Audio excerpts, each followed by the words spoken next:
साथीहरू। यो चाहिँ बर्दुबाई पार्क हो है।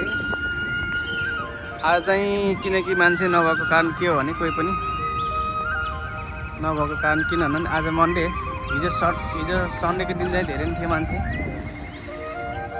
आज चाहिँ धेरै छैनन्, थोरै छन्, तर पनि यसो भिडियो गरौँ भनेर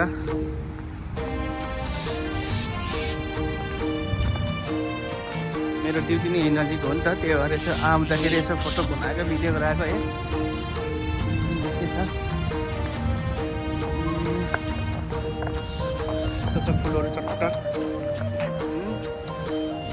हेर्न सक्नुहुन्छ, सट्ट परेर यहाँनिर